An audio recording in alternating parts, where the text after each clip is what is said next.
What's up YouTube? It's your girl Yoga Babiyala here with a new YouTube video. We're going to be going over the 7 yoga poses to do in alignment with your 7 chakras.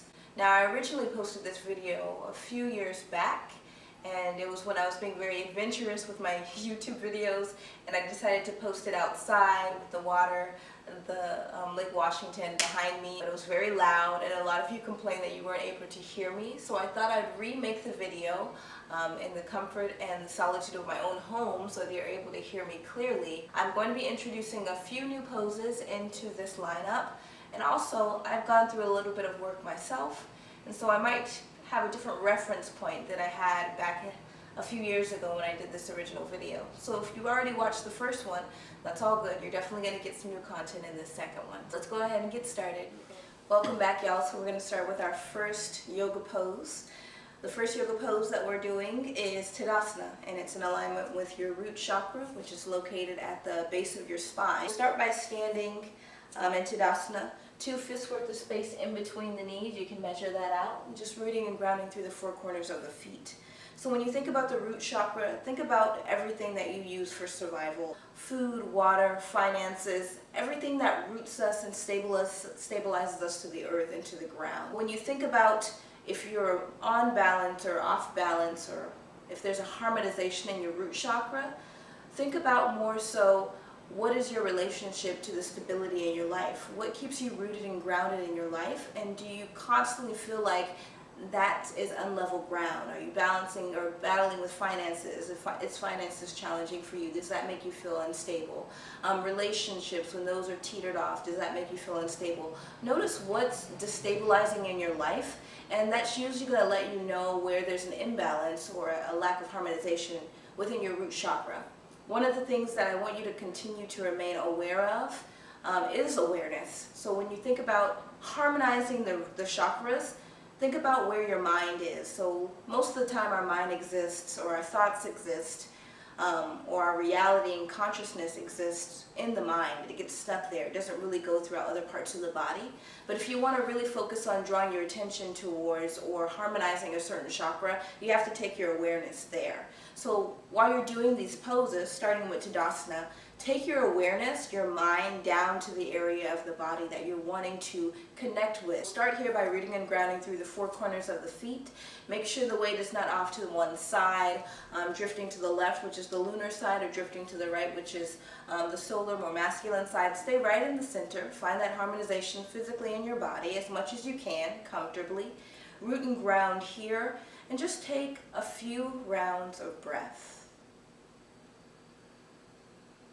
Allowing yourself to find the stability of the earth underneath you, and allow yourself to draw that energy up and in into your body while bringing your awareness towards your root chakra. Welcome back, everybody. The next pose we're going to be doing is MALASANA squat, which connects us to our sacral chakra, located 3 fingers below your belly button. Now this is a deep hip opening pose. But if you think about your sacral chakra, if you think about the base of your belly button and your groin area, and you go 360 degrees around, you're naturally connecting with your hips. So this is a deep hip opener. The sacral chakra is all about opening up through the hips, opening up through the groin. So I know that this is not going to be necessarily accessible for everyone, especially for people to go in this deep. So be mindful if you're up here, or if you're down here, you're still getting into the hips. Wherever you're feeling that opening and that expansion, it's pretty indicative that you're doing the pose. So it doesn't have to look the way it looks for me. Also, you can always modify by taking a block and sitting it underneath the hip. With your block, you have 3 heights here. You have a low one, you have a middle one, and you have a high one. So choose the one that feels good. My hips are kind of tight because I didn't really warm up before I shot this YouTube video. So I'm going to go ahead and take it on the highest height. Make sure you draw your elbows on the inside of your inner thighs to kind of help guide and open up your inner thighs. Keep the heart lifted. Open up the chest palate, keep the heart expanded, and just really root and ground through your sacral chakra. Specifically, when you're thinking of your sacral chakra here, that connotates to sexuality, sensuality, and expression. One of the ways to really notice if there's a harmonization or lack thereof within your sacral chakra, be aware of whatever sexual trauma or sexualized experiences that you have, and if that's made you contracted or overly expanded when it comes to that area of the body, the groin. So being aware of that, not in a judgmental or critical way, but utilizing it as a point of awareness and as a point to begin your healing. I'm going to say rooted and grounded at my feet, lifted in the heart, use my elbows to guide open my knees. Draw my hands to heart center, and I might close my eyes here, I might keep them open, just depending on where I'm going. But either way, I'm going to hold here for about 3 to 5 rounds of breath, and being really intentional here and drawing my awareness down to my sacral chakra. Welcome back, guys. The next pose we're going to be doing is NAVASANA, boat pose, which connotates to our solar plexus, our core, the solar plexus or the core chakra, MANIPURA. Jewel of the city, as it's called. When you think about your solar plexus, think about your relationship with your personal confidence and your personal worth. Think about what that is and how that flows in your life, and that's going to help you to become aware of what your relationship is with your solar plexus, and once again, if it's slightly unharmonized or if it could be a little bit more expanded. Now, if you are fearful or you find that you really suffer from deep insecurity or lack of confidence, know that it's not something that you need to generate outside of yourself. It's something that's ever present within you. It's locked in your solar plexus. But once again, you have to allow yourself to receive that energy within you and trust yourself that you have it. So one of the ways that you can begin to just stimulate that energy physically in the body through asana is through NAVASANA boat pose. I'm going to show you 2 different variations that you can come into here in your boat pose. The first variation would be with the shins lifted and the arms extended here. The second variation would be with the legs, or the knees extended, but notice how my back of my heart is cowling. So I'm going to focus on staying here with my shins parallel to the mat and my arms extended. But if you do want to extend the legs and extend the arms and come to this full NAVASANA boat pose, feel free to do so. You got 3 to 5 rounds of breath here. Continue to hold. Take a deep inhale. And a fluid exhale. The next chakra we're going to be exploring is the heart chakra, ANAHATA. And the pose, one of my favorite yoga poses to do to help expand or really tap into this area of the body is ANAHATA, or puppy dog pose. When you think about the heart chakra, also think about your ability to be vulnerable, your ability to receive and give love.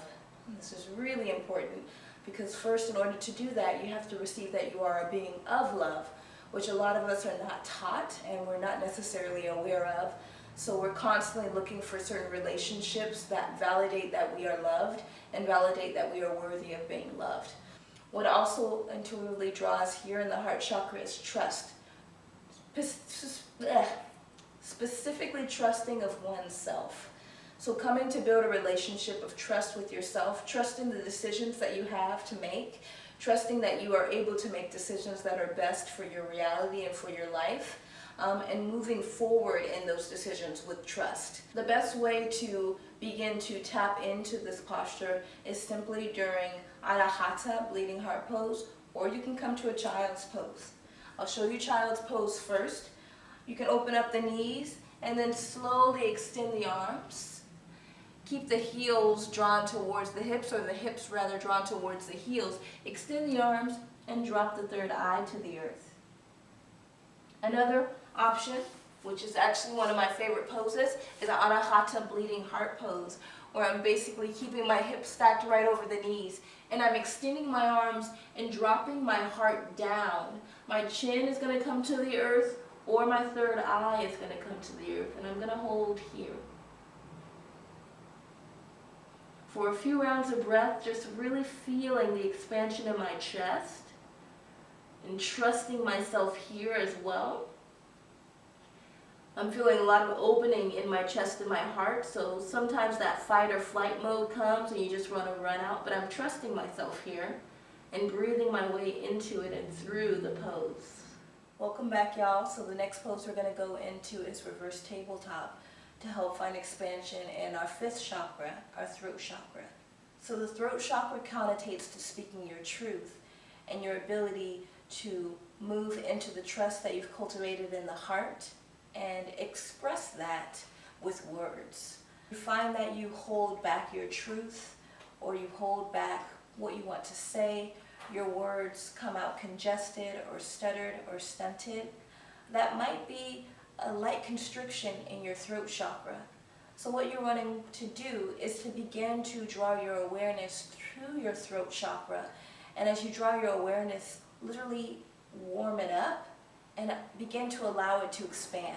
Now as you open up through the throat chakra or any of the chakras, you might notice a lot of situational occurrences coming back to your memory that might have caused them to close up a little bit.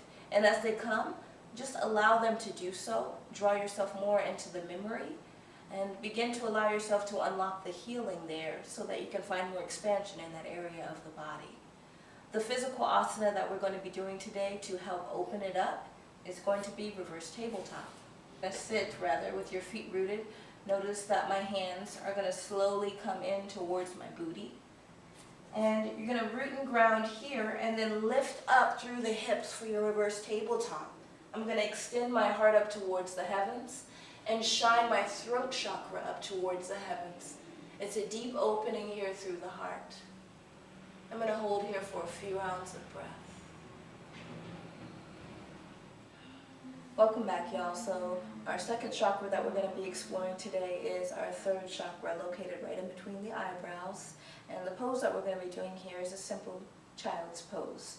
So the third chakra is a really energetic, high frequency energetic chakra that almost gives us the ability to see the big picture, but more so begin to experience reality beyond third dimension.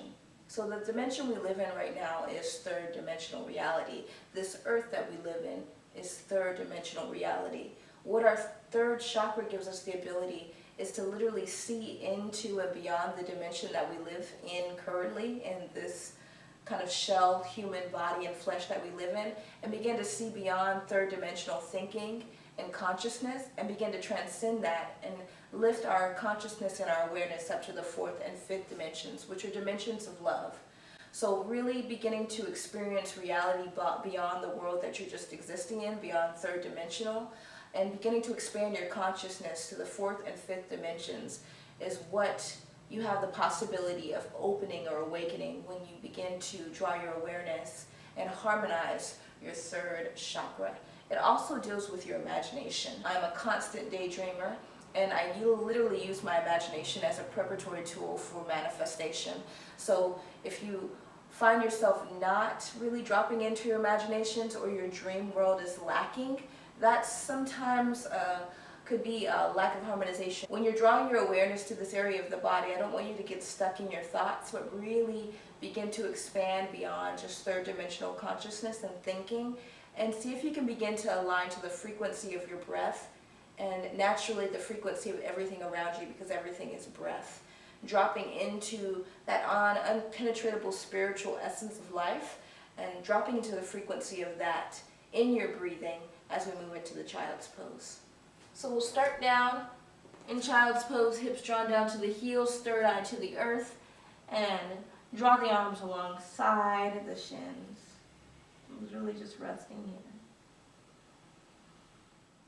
Welcome back, y'all. So the last pose we're going to do is two poses that helps us open up our seventh chakra, which is the crown chakra, located right on the crown of the head.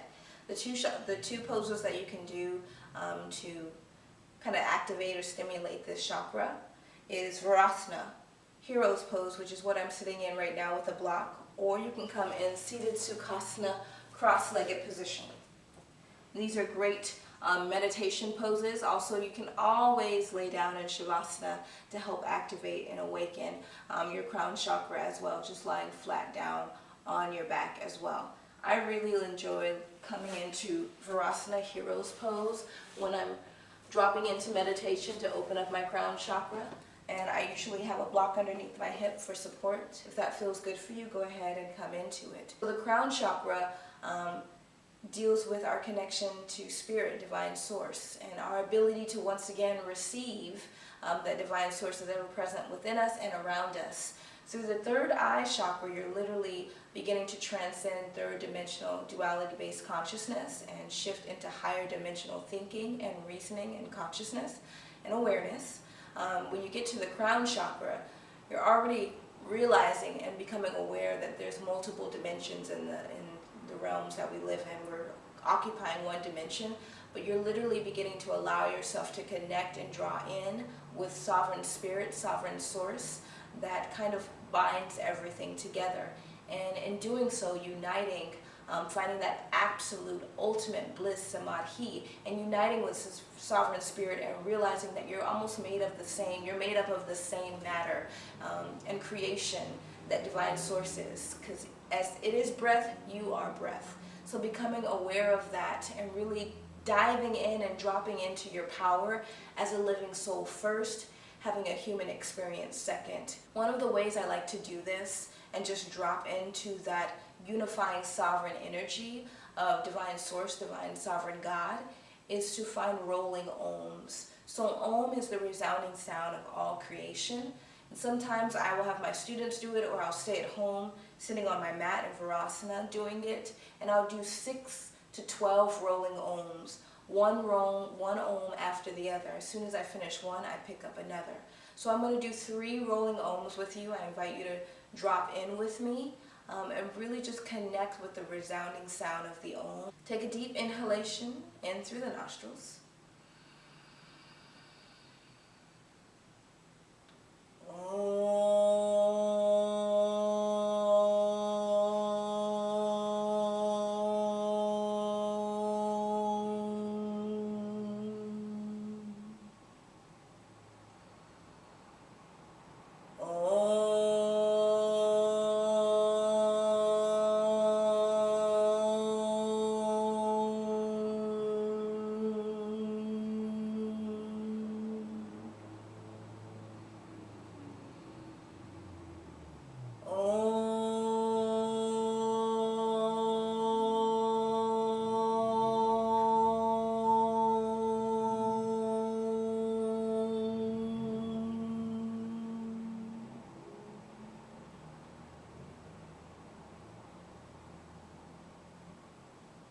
Rest in the Om.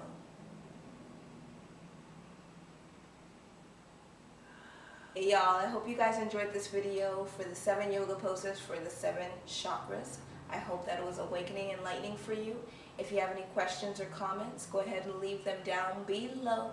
Don't forget to subscribe to my channel for more enlightening tips and yoga postures that you can do every day that are accessible for you. Also, don't forget to follow your girl on the gram at Yoga by Biala and at Trap Vinyasa. I'll see y'all very soon next week, actually, with a new video. Catch you later.